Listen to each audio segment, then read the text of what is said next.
Hello and welcome to the Mobile Accessible Games interview series. I'm your host, Aaron Spelker.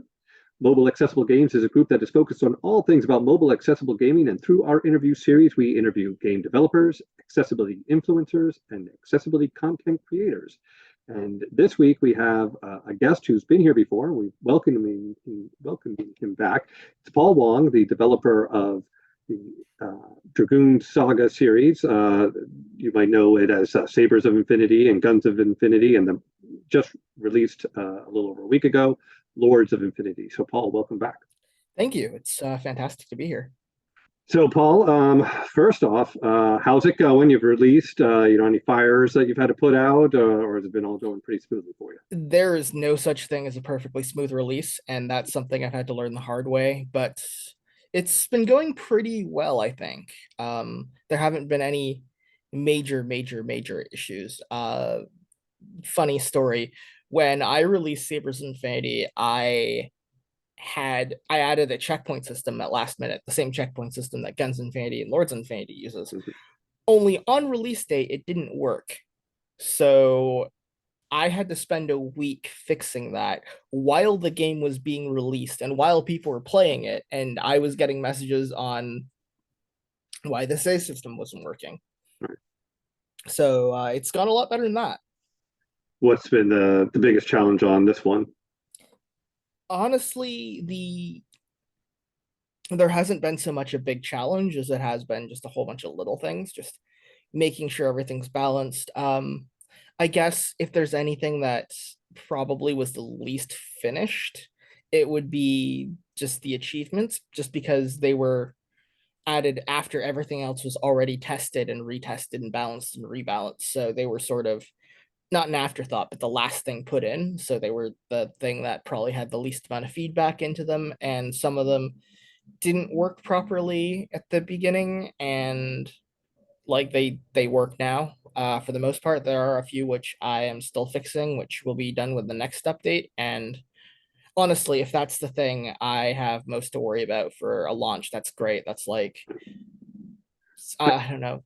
I really like the achievement system from the standpoint of it makes it very clear all the stuff that I missed. Mhm. And I think if I remember off the top of my head, I think I had something like 57 or so achievements. So it was quite a decent list of different things. And I think my first playthrough I only had 12 of them. So that's obviously a whole bunch of stuff that I missed in just doing one playthrough. I've gotten up to four playthroughs now, but there's a lot of different content and a lot of different angles and ways to approach or solve the problems in Lords of Infinity. Um, why don't we just start, right here at the beginning?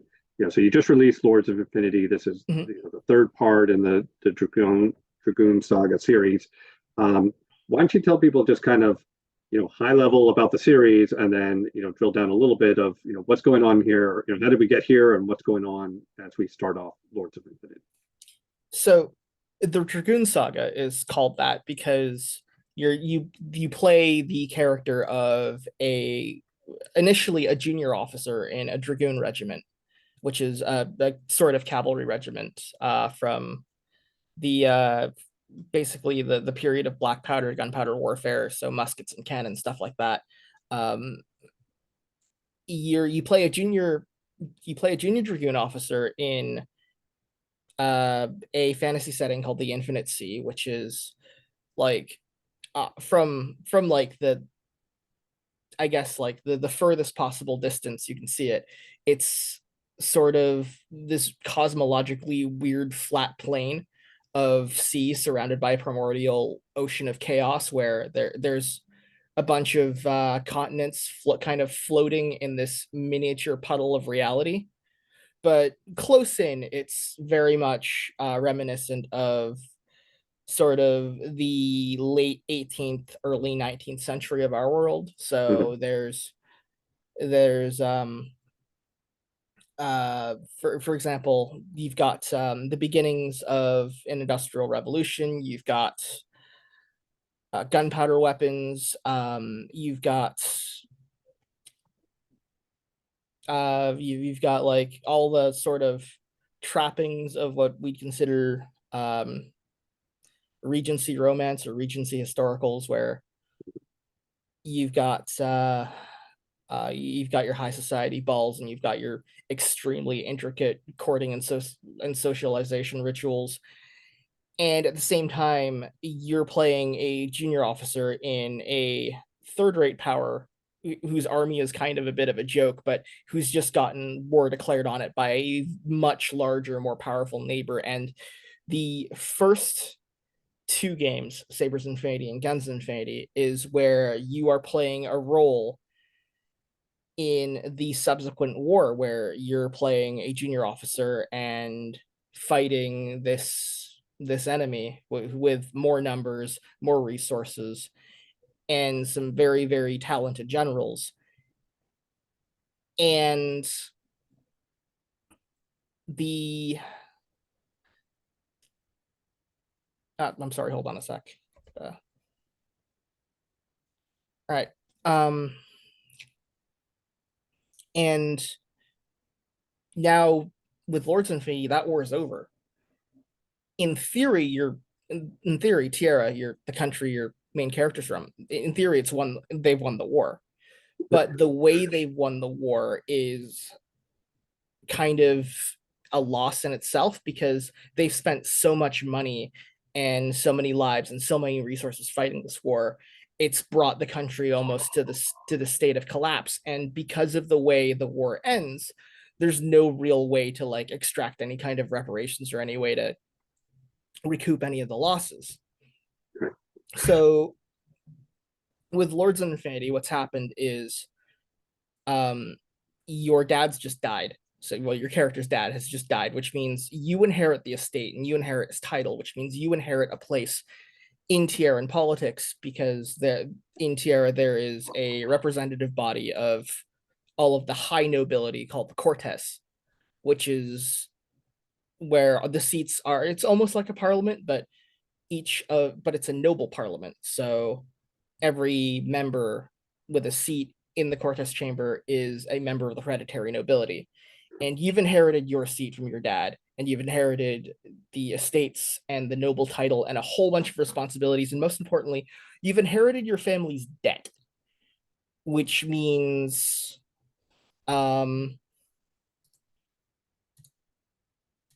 you have to deal with that as well. Right, and it's pretty sizable. You know, over a long period of time, your family has accumulated this debt that you are, like the country, kind of drowning underneath. Oh yes, you know, that was the thing that I found fascinating. I was like, oh, we won the war. Let's go back. Everything's going to be grand, and it's a pretty bleak situation in your home country, a very divided country. Everybody, you know, the royals and the crown are under debt. You're under debt. Everything is broken and shattered and hasn't been maintained for years as people have been off, you know, fighting a war. So everything's kind of in disrepair, and you're already in debt, and you don't even have money to fix the things that are broken. And there are loads of challenges just completely throughout all aspects of that game.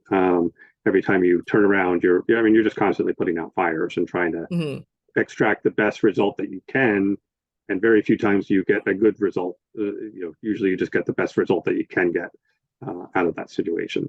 And of course the main character is sort of a fish out of water there too, because they've just spent most of their adult life fighting a war. They're used to the idea of the enemy, of knowing who their enemies are, knowing who their friends are, and being able to fix things by stabbing them. Right.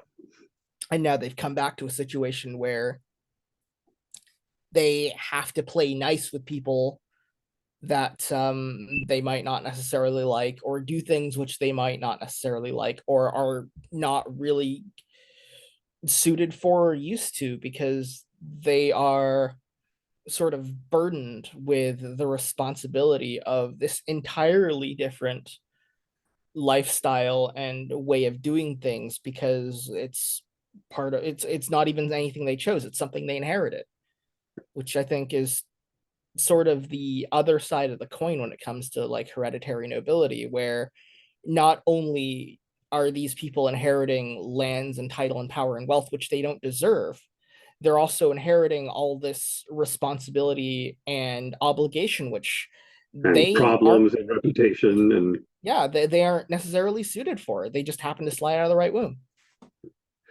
um, the other thing that I found just particularly interesting throughout the game is one, as you're ramping up the complexity. As you said, you're now responsible for an estate. You got to run that estate. You got to decide who to please, who to whose queries or wants and needs do you satisfy at the detriment of maybe somebody else's wants and needs. Are you going to fix your house? Are you going to fix the roads? Are you going to invest in the market or the church? You just have a lot of things to consider and think about throughout the whole game. And as you do that, the tension is really high. I mean, like in the first two games, a lot of the tension is you're fighting battles and and you're picturing these scenes and how do I survive? It's a kind of a different type of survival, but I found it just as tense and just as anxiety and nerve wracking to kind of try to navigate these waters that are really more around political and relationships for most of the game than it was about actually having a fight with someone else, which was heavily featured in those first two games. That was honestly my main design challenge when it came to narrative design. Putting this all together, I was trying to figure out how to make peacetime and make managing an estate and make being a political operator as nerve-wracking and as much of a crisis as when you're sitting in a saddle and men are in front of you trying to kill you. And if I've succeeded in doing that, then I've succeeded in my main experimental goal in this case, when it comes to designing this narrative, because so long as I can get people as hooked and as excited and as committed to peacetime as I can, getting them committed to wartime when there are very, very clear objectives and consequences, then I've done it right. Yeah, no, I think you did a great job at it. I found it just as engaging and just as nerve wracking and just as concerned about whether I was making the right choice. Um, throughout all of Lords. Um, the other thing that's really kind of nice throughout this game is, as we're into the third game, you've really over the course of three games really built up relationships and connections with other people who are showing up in this game, who come to visit you and write you letters and show up with news on things that you talked to them about in the earlier games. I mean, you really continue to feel like I'm in this world, that this is an actual world of relationships and motives and everybody kind of actually living in this world. Feels very lived in. And again, that connection and that pull from things from sabers, things from guns, I think really ramps up that feel of this is a world that has a history to it, and that you've played a history and developing, where you are today. If there's one major regret I have on how I wrote Lords of Infinity, it's that I wish I was able to have the player interact more with those particular characters, because I've definitely had people say that I wish I was able to talk to these people more. I only had like 2 or 3 scenes with them and I wish I had more.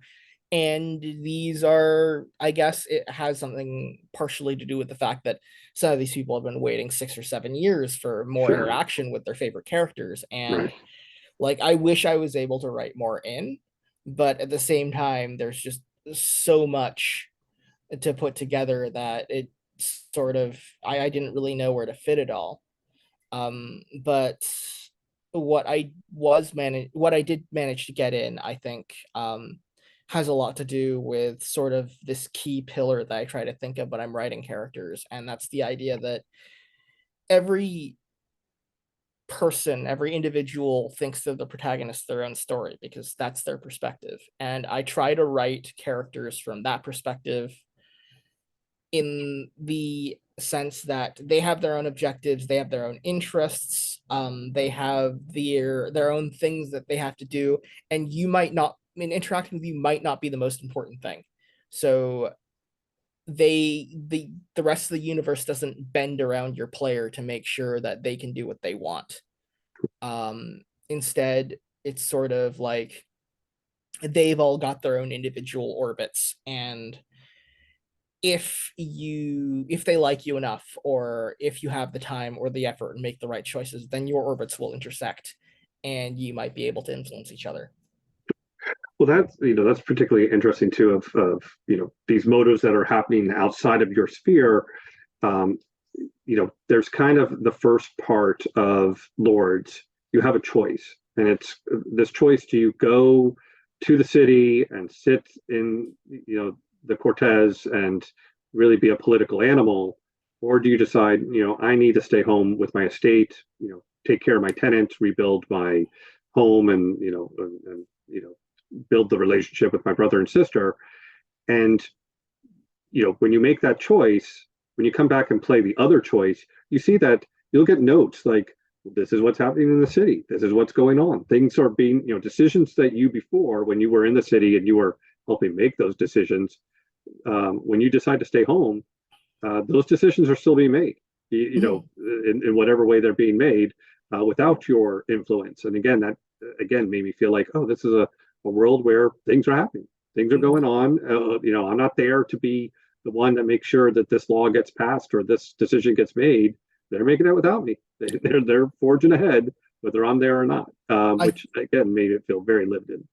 There is definitely a balance to be struck there too, because if you make the world go on without you as a narrative designer, then yes, you can make the world feel lived in and feel like it's a living, breathing place where other people exist. But at the same time, if you don't give the player the option to alter those trajectories at least a little, then they're going to feel like, what's the point? They're just a silent observer who can't touch anything, can't say anything, can't affect anything. And while that would work for something like a film or a more linear novel, it won't for interactive fiction, because the whole point is to make choices and get consequences.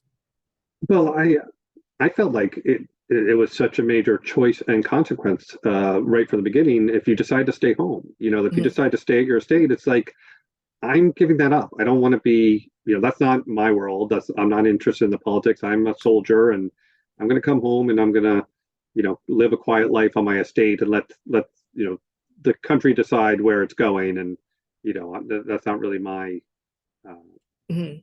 realm or what I'm interested in doing. And I think that's a big choice and a valid choice. And then you just get updated. You go, oh, look, that's what they're doing. They're making that decision. Okay. Oh, they decided to do this, and it impacts me in some way because of Mhm. some other choice I made, or because of whatever particular leanings or ways I feel about stuff, that I might feel like the country is going in the wrong direction or the right direction. But again, sometimes you just have to observe that from the side while other people, make those decisions. And again, it just, I was focusing on my local thing. I was worrying about, Mhm.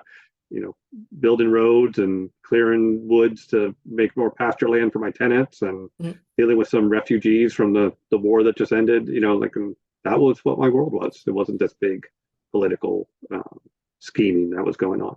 I think where I've tried to scare, why I've tried to sort of square the circle here is by giving the player choices which might have wide-ranging personal consequences for their player character, but which might not necessarily affect the grand scheme of things the way that it might in a narrative where the world revolves more firmly around the protagonist.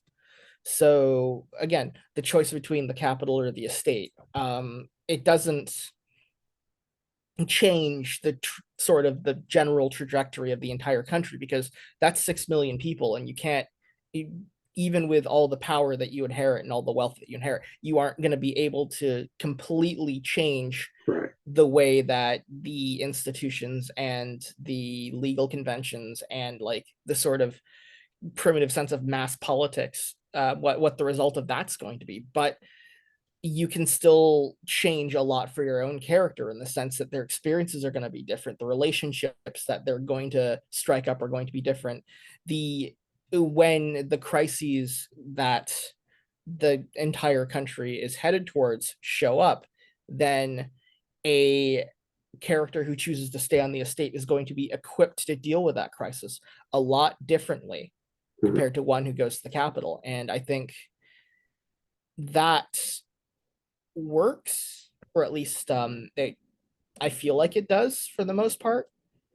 and in that way the player can feel like they still made a difference to their choices without it being something where they can take these problems which are framed as like these big systemic issues and fix them by themselves like some kind of superhero. Well, even if you go to the big city in this case, I mean, if I remember correctly, you're like one of 600 nobles in the Cortez, right? Isn't that Yeah. right? And you are one of the minor houses. Mhm. You're not one of the big houses. So now, with your wartime history and by meeting the right people and wining dining, if you will, the right people, Mhm. you increase your influence over your regular peers. But again, you can't steer the entire ship. You could just make it Mhm. lean a little bit in one direction or the other. But I like that too. That you're not a you know Rambo, and being able to be the one who directs everything and makes everything happen. You really don't have that kind of power in the game. It Mhm. stays more realistic than that. Um, with the choices that you've made and the whole framework, do you think? I mean, it's a pretty popular series. I think particularly if watching our video last time, and you've quickly reached 2,000 views on that video. Um, I think people are really into the story, and do you think they're into the story because of the realistic feel to it, the world that you've built, um, as I said, the fact that it feels lived in and that you're a part of that world, and like what is the fire that you put in a bottle here that you think has made this a pretty popular series that people are really vested in? I think what's happened is that I've created sort of a niche for myself where it's sort of this historically inspired and hi- historically founded setting where sort of you've got this world building and you've got this particular tone of narrative and this particular sort of writing style, and all that put together creates a blend of storytelling and characterization and sort of sociological fiction that doesn't really exist quite as much anywhere else.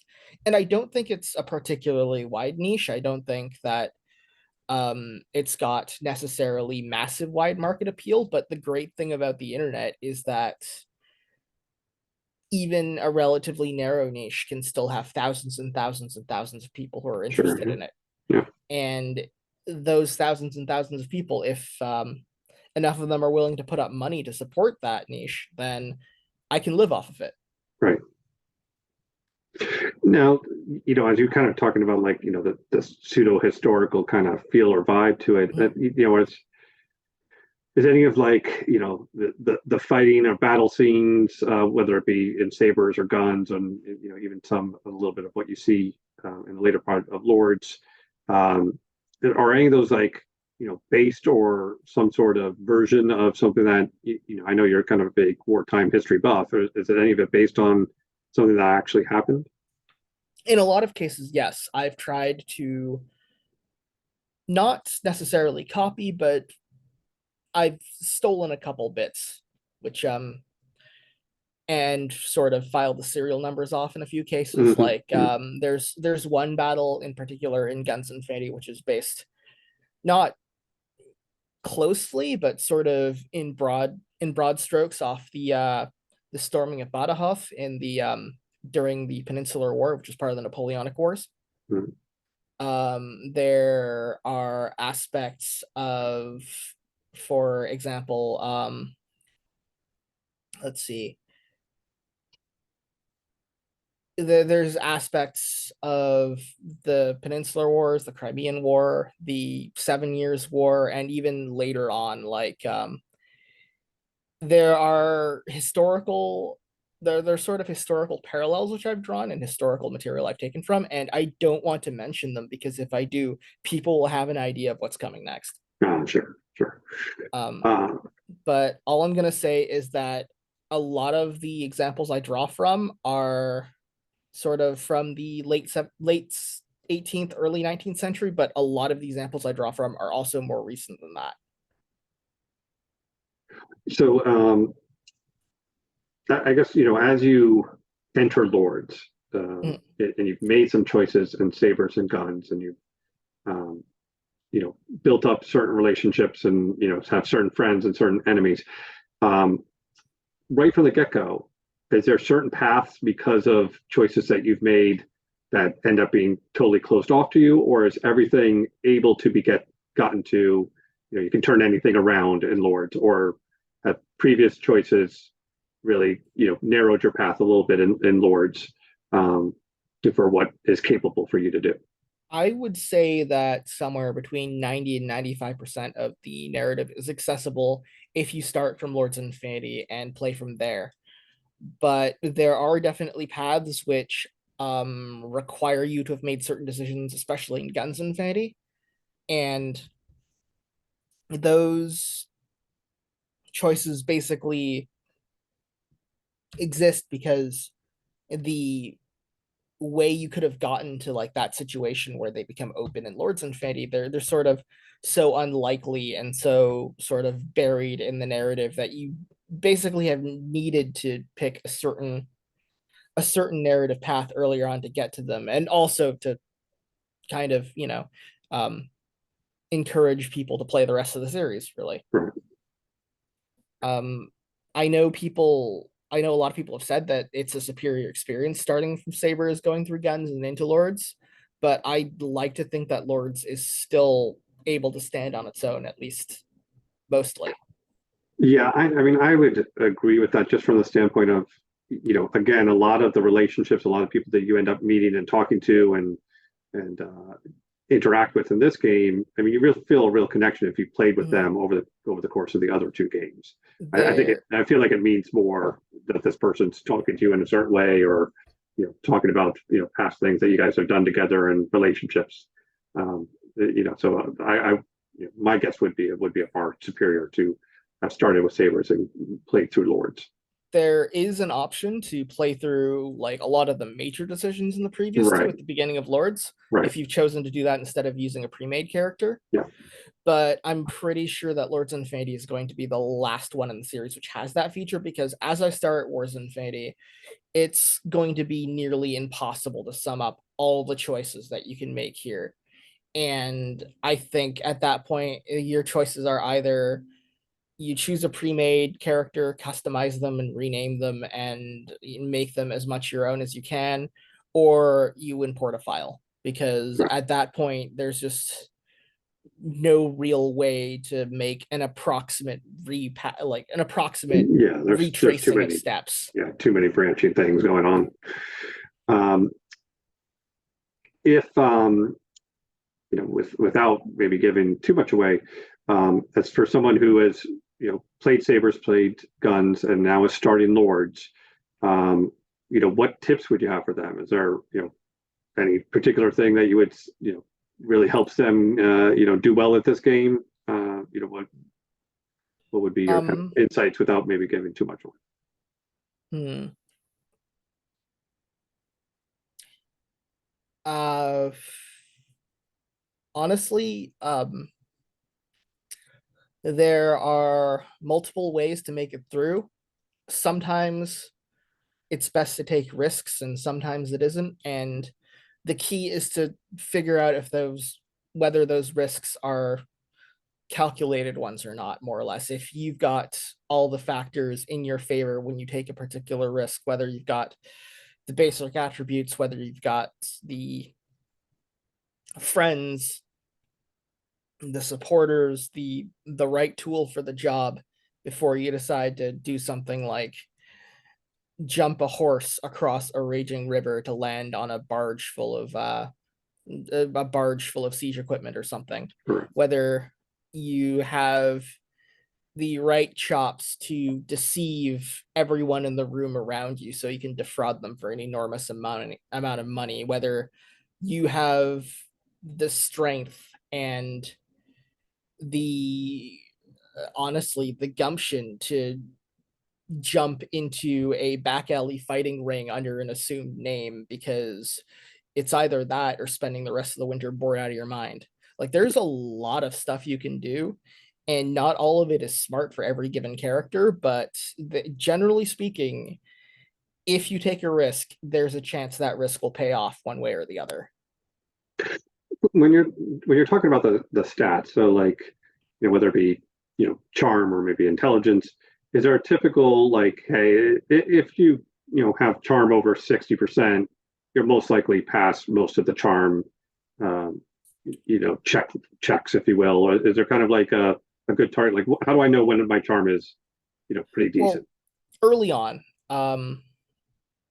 I've generally worked under the assumption that about 30 to 40 for any of the basic attributes. So, soldiering, intellect, and charisma.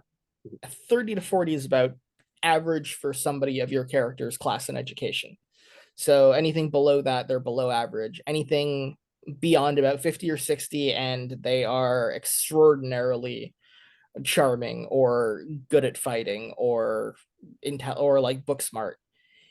However, that like just picking the high stat only gets you so far, because one of the criticisms I remember one of my friends giving me, like all the way back when Sabres came out, is that you could play through the whole game just by picking the option to test your highest stat and you'll do fine. And since then, I've been working on ways to basically circumvent that idea.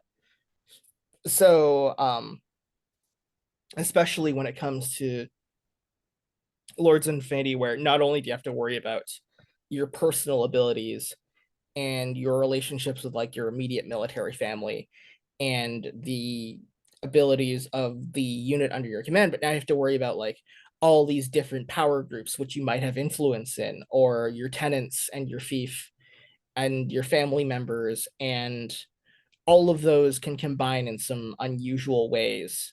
Sure. Yeah, I found you have to accept that it's not going to be possible to please everybody, and not even be able to please all the people you want to please. You might say, "Oh, Absolutely. I'm willing to, not make those people happy because I don't like them," but there's people you like, and you're going to have to make decisions that maybe make them upset, which was, very ungame-like. A lot of Mhm. times there's a way to make it work, and there's the rosy path that where everything works out. I don't feel like Lords gives you the rosy path where everything's going to work out. I mean, you make some choices, and works okay over here, but it takes away from over there, and everything kind of comes into balance in some way. But that can also be really frustrating when you just want everything to work. There's sort of a push pull dynamic when it comes to stat checks and decisions, where basically sometimes the path of least resistance is to play your role, like that of a hereditary noble in a country where the hereditary aristocracy have a lot of power and privilege. So Hmm. you can lead on that a lot, and you can, if you play that role, if you do all the things that hereditary noble is supposed to do, then generally speaking, you'll be able to coast on that at least a little bit. Some of those things are really, really either counterproductive or inefficient or just outright cruel. Sure. And one of the things I wanted to explore, especially with Lords of Infinity, is like this idea that people are the way they are because they're incentivized to be that sort of way. So, like, for example, you've got all sorts of stories, and from our own history, of people who were born to the hereditary nobility doing wasteful or cruel or just downright boneheaded things, and there are reasons for that. It was because they were incentivized to do so by the society around them, and I sort of wanted to put the player into those shoes to be like, okay, now you're being subject to the same incentives. Do you do what they do, or do you do something different? And if you do something different, are you willing to eat the consequences of not playing the role that society has made for you? Yeah, definitely. You know, Doing what you think is right that might be outside of what is expected from you can cause you some problems. So you might feel good about yourself. I made the right decision here, but everybody might turn their back on you Exactly. for doing the right thing. Um, I found that I usually when I play like a role playing game, I always tell people I'm like chaotic neutral, right? I always try to just toe the line and then do some crazy things Mhm. that might be a little out of character.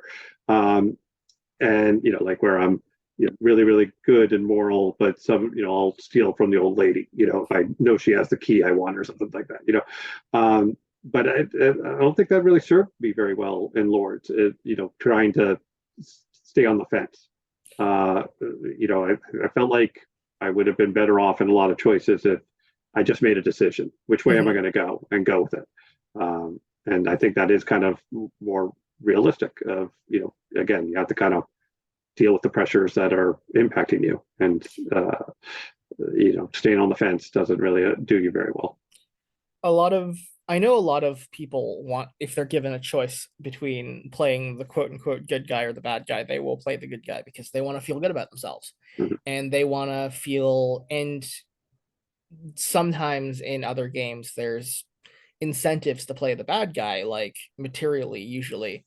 But generally speaking, players are incentivized to play a character a certain way because not only are they playing what they believe to be the morally right path, they also have like non-player characters they care about telling them this is the right path, you're a good person, and patting them on the back. And that's sort of like the social incentive environment that exists, which means that even if a developer puts just as much effort in developing a rich and varied path for an evil character as a good character, quote unquote, most players will choose the good path, at least on their first playthrough.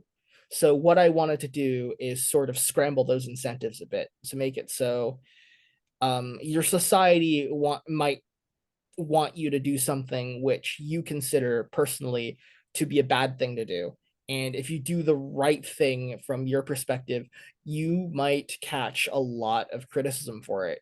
And in a setting where your personal reputation counts for like things like what powerful people are willing to help you, Right. that counts for a lot. And if the choice is between, or how you can influence a later decision. yeah, You know what I mean? yeah, Was any of this, so how do I say this?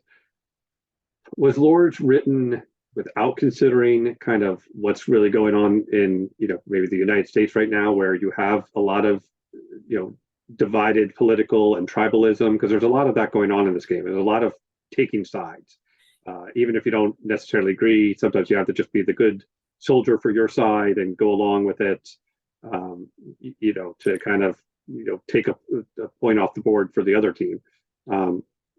Was any of kind of like, again, what's happening in the United States influence that into the game and that dynamic to kind of put the player into, how would you deal with that, this real world thing, or did it just kind of naturally come out on its own? I did not plan this. The outline I had for what the basic plot was going to be, I've had that in my head for more or less a decade now. So I knew how it was going to end. I knew how like it's basically going to shape up. The specifics might have changed. Individual points in that story might have changed, but I've known how I was going to basically plot out what became Lords of Infinity. I've known that since Obama's first term. So but like there's definitely sort of I guess you could say my personal opinions have informed this a lot, but that's the case for any author. Sure. Um the idea that you have to take a side, I part of it is just the way that that situation in story works out, honestly. I don't necessarily think that any of it was informed by real life in a lot of cases, actually, since I publish, well, I sort of publish semi publicly my development builds. Mm-hmm. And in a lot of cases, the chapters where things went down in the story happened to be published, well, not published, but like uploaded at roughly the same times in which things went down in the States. Hmm. And at certain points I've joked that if I've been given the power of prophecy, I'm going to give up and just write a happy ending and end the series there. Sure. Well, so it's funny you say that because I actually wrote a book that I wrote in 2019 and finished in 2019, which was about a global SARS pandemic, and that which basically came true. And Yeah. lots of my book is very much what happened with COVID-19. And so I've always said, like, next book I got to write is just going to be like I win the lottery and everything's happy and we do nothing but live in the south of France. Yeah. I got these great powers of, of where the world's going to be going. Um, and kind of the final question, the most important question Mhm. on the list of questions I've had is how long until we get Wars of Infinity? I have no idea. Oh, Honestly, I so not thought next week is what you're saying. no. I have never been good with deadlines. Like I thought Sabres Infinity was going to take maybe 6 or 7 months to write. It took a year. I thought Guns Infinity was going to take maybe a year to write. It took a year and a half. I thought I was clever and gave myself 3 years for Lords Infinity, and it took something like four, maybe more like 4.5 once you count post production. Is that just is the length just the writing content? Is that what takes up the majority of it, or is it getting all the pieces to fit? Like what takes up the development time? Honestly, my deep dark secret is that I'm a terrible editor, and most of like 95% of what you read is my first draft. The one like immense boon I've had for working with choice of games and hosted games is that they're willing to pay for a copy editor for me to do this for me. Oh, Because if I didn't have that, I would be helpless. But yes, almost all of that time is spent writing. I write on average about 40 to 50,000 words a month, and that's the rate I go at. yeah, so 1,500 words a day. That's a pretty decent amount. Well, it's more like generally speaking, I write 2,500 words a day on the days I write, but there are Okay. days where I have to Yeah, work on other projects. There are days I sure, have to do other things. sure. Yeah. So 2,500 words, is that end up being like 10 scenes? Like how many words tend to be in a scene before you're having a choice someone's having to make or hitting next, sort of thing. Generally speaking, choice of games wants us to have a choice on every page, Right. but that's something which I've always chafed at. So writing for hosted games instead means I have a lot more freedom editorially, which means sometimes I can go the equivalent of 2 or 3 pages before you get a choice, and those pages tend to be pretty long. So sometimes it's 2,500 words is maybe 3 or 4 choices. Sometimes it's just one big choice tree. But one thing I always try to do when it comes to choices is that even for like the most inconsequential or the most minor choice or seemingly inconsequential choice, like what'll you have for breakfast today, I try to write out at least some kind of text-based consequence for each one of those. So if you choose to have waffles for breakfast, I will write a paragraph of you having waffles as opposed to you having sausage or you having pancakes. Is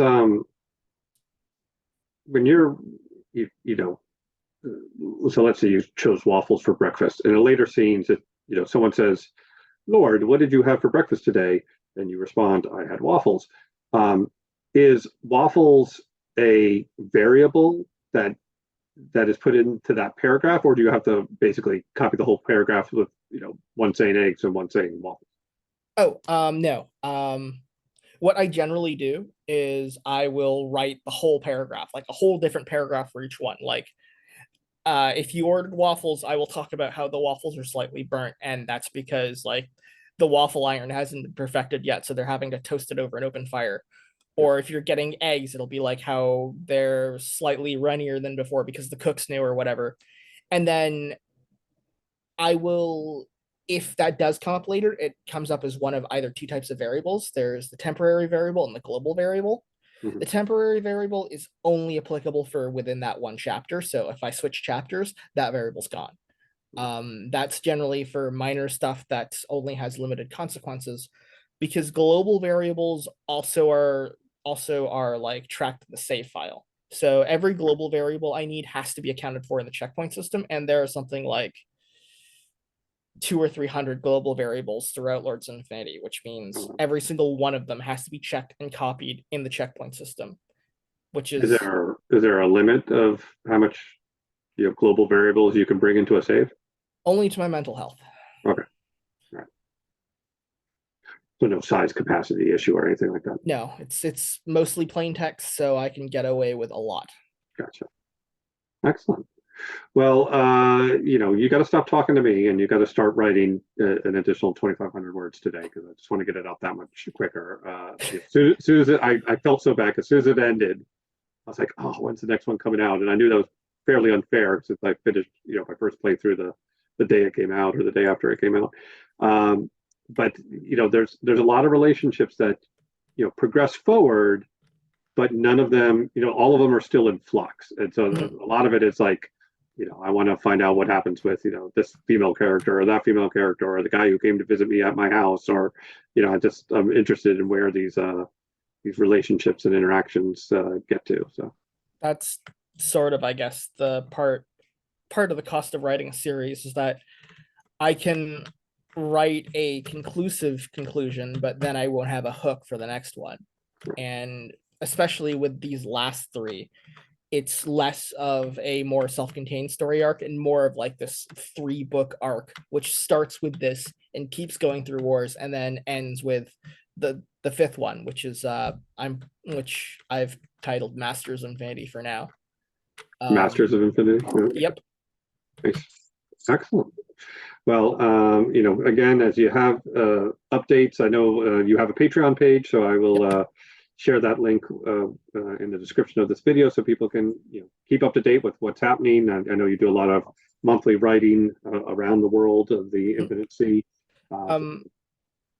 You may be happy to know that I've actually fielded an email from somebody who uses a screen reader, and they told me that they weren't able to read like the image-based posts which I've done on Patreon. So what I'm doing from now on is creating a plain text archive on my website. So anybody, because I also post these on my website a week after I put them on my Patreon. So now anybody with a screen reader will be able to access the plain text archive instead of having to deal with the image, and hopefully that'll work just as well. Oh, well, I appreciate that. That's excellent. So definitely, people check out his Patreon page and support that for some fix and content while you wait for Wars to come out. But I'm excited for the next one. So I'll definitely have you back when that one's coming out. And if you have any updates you want to share, always feel free to come back. Absolutely. Thank you.